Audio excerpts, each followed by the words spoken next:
1 week అంతా కంప్లీట్‌గా food మానేసింది. హాయ్ గైస్, మీరు నా ఛానల్ ఫస్ట్ టైం చూస్తే నా పేరు శశి. నాకు ఒక 1.5 ఇయర్ ఓల్డ్ పాప ఉందన్నమాట. సో ఈషా పుట్టినప్పటి నుంచి ఇప్పటి వరకు 15 మంత్స్, ఈ 1.5 ఇయర్‌లో తనకి ఎప్పుడు కూడా ఫీవర్ రాలేదు. Fever, cold, anything. Only vaccine వేసినప్పుడు మాత్రమే తనకి ఫీవర్, అది కూడా 1 డేలో క్యూర్ అయిపోయింది.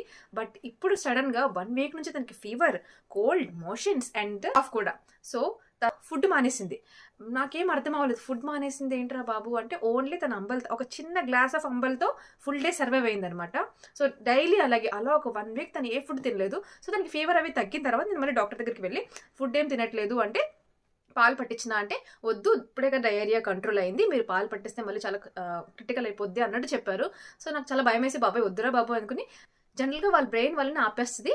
లైక్ ఫుడ్ తింటే ఎక్కడ వామిటింగ్స్ అయిపోతుంది, ఎక్కడ డయేరియా, ఎక్కడ మోషన్స్ అయిపోతుంది అని చెప్పి భయపడి వాళ్ళు తినడం మానేస్తారు. మీరేం కంగారు but end of the day ఒక చిన్న గ్లాస్ ఆఫ్ అంబల్తో పూర్తిగా ఎలా ఉంటుంది. యాక్చువల్గా తను 3 పూట్ల శుభ్రంగా తింటుందన్నమాట. సో అలాంటిది ఒక్క ఫుడ్ కూడా ఏమి యాక్సెప్ట్ చేయకపోతే నాకు చాలా భయం వేసింది. బట్ నేనేమనుకున్నాను, ఓకే తనకి నేనేం చేశాను, 1 డే అంబలేనే తాగుతుంది కదా అని కొంచెం ఎక్కువ క్వాంటిటీలో కష్టపడి తాగిచ్చా. ఆ నైట్ అయితే వామిటింగ్స్ అయిపోయింది. సో నాకు అర్థమైంది, ఓకే డాక్టర్ చెప్పింది నిజమే, సరే ఫోర్స్ ఫీడ్ చేయకూడదు, తనకి ఎప్పుడు తినాలనిపిస్తే అప్పుడే తింటుంది అని చెప్పి నేను ఊరుకున్నాను అనమాట.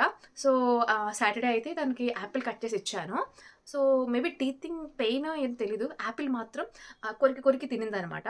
So then I understood, okay తనకి కొంచెం టేస్ట్ మారే ఫుడ్ అయితే తినాలనిపిస్తుందేమో. అంటే మనకి కూడా ఫీవర్గా ఉన్నప్పుడు నేను తెగ ఆలోచించాను, నాకు ఫీవర్గా ఉన్నప్పుడు నేను ఎలాంటి ఫుడ్ యాక్సెప్ట్ చేస్తాను, నాకు ఎలా ఉంటుంది అని. చాలా ఒక 1 వీక్ మా ఇంట్లో అందరూ కూడా చాలా టెన్షన్ పడిపోయారు. సో ఈ వీడియోలో నేను చెప్పాలనుకుంటుంది ఏంటంటే, పిల్లలకి హెల్త్ బాగోకపోతే డాక్టర్ ఏం చెప్తే అది చేయండి. ఇంట్లో పెద్దవాళ్ళు చెప్పినట్టు, వాళ్ళు చెప్పినట్టు అంటే ఓకే, ఒక 90% కరెక్టే ఉండొచ్చు. బట్ మీకు మనసుకి ఏమనిపిస్తే చేయండి అండ్ డాక్టర్ చెప్పింది ఫాలో అవ్వండి. సో నేను ఏమనుకున్నాను, అంబలి రిపీటెడ్గా అదే పెడుతున్నాను, తనకి ఓకేనా అనుకున్నాను. బట్ ఓకే, తన కంఫర్ట్ ఫుడ్ ఏదో అదే పెట్టాలి. సో అని డిసైడ్ అయ్యి, ఓకే తన అంబలి 1 గ్లాస్ అయితే 1 గ్లాస్, హాఫ్ గ్లాస్ అయితే హాఫ్ గ్లాస్, మెడికేషన్ ఇస్తున్నాను కదా అని చెప్పి తను ఏం తింటే అదే పెట్టాను అనమాట. ఫోర్స్ ఫీడ్ అయితే మాత్రం చేయలేదు. సో ఫోర్స్ ఫీడ్ చేయకండి.